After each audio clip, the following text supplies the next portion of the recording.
السلام عليكم ورحمة الله تعالى وبركاته. مشاهدينا الكرام، مرحبا بكم من جديد ودائما الجديد مع قناة عقارات الريف القنيطرة، القناة اللي كتوصل لكم جميع المعلومات العقارية على جميع التجزئات التي تتواجد بمدينة القنيطرة.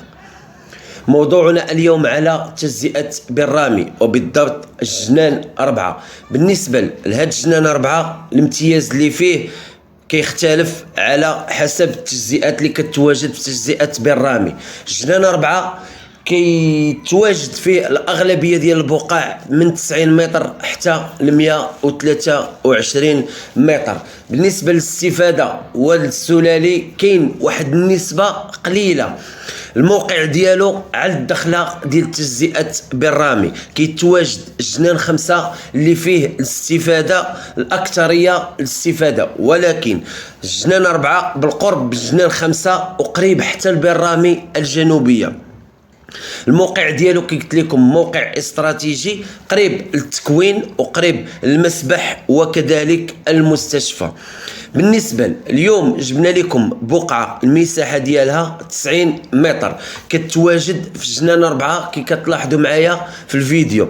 على الظهر ديال البقعة كيتواجد الشارع 30 اللي معروف بالمسبح، وامام البقعه كيتواجد الشارع 30 بقرب التكوين.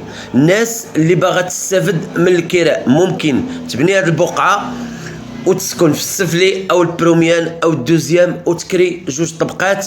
علاش؟ لان الطلبه ديال الطلبه اللي كاينين في التكوين هما والطالبات راه محتاجين الكراء وواقفين على السكن، ممكن تستافد من الكراء ديال شقة او جوج الشقات. كي كتلاحظ معايا في الفيديو الموقع زوين وتقريبا بينك وبين التكوين 400 متر. اما على الظهر ديالك كاين المسبح وكذلك المستشفى اللي في طور الانجاز.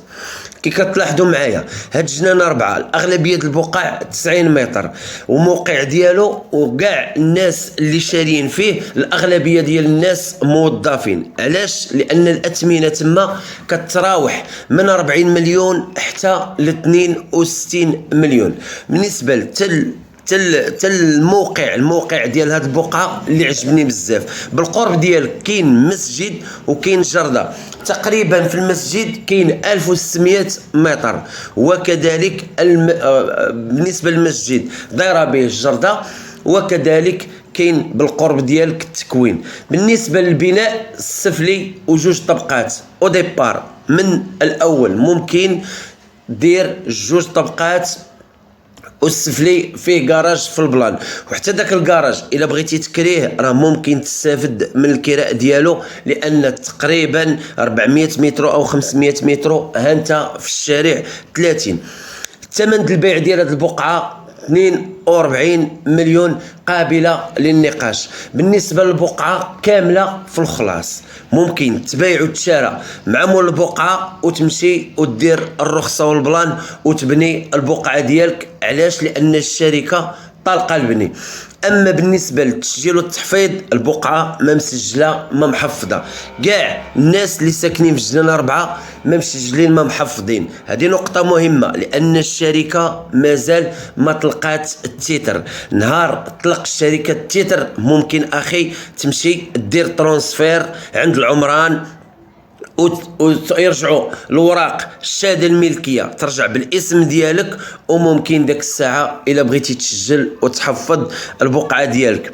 واللي عجبني بزاف هو الموقع، وراه كاين اختلاف كبير ما بين الجنان 4 والجنان 2 والجنان 3 والجنان 5. غير هو واحد النقطة مهمة، من أحسن الجنانات هو الجنان 4 اللي باغي يسكن هادئ ولا عنده الفلوس. راه الأثمنة طالعه شويه ولكن كيكون واحد المستقبل وكاين واحد الفرق. كي كتلاحظوا معايا في الفيديو من البقعه للتكوين تقريبا بالنسبه لهاد المساحه اللي كتشوفوا 1600 متر هادي راه ديال المسجد. اللي مهتم وباغي بقعه ما عليك الا تواصل معنا على الرقم التالي 0667 23 82 99. وكنشكركم على الدعم ديالكم، والسلام عليكم ورحمه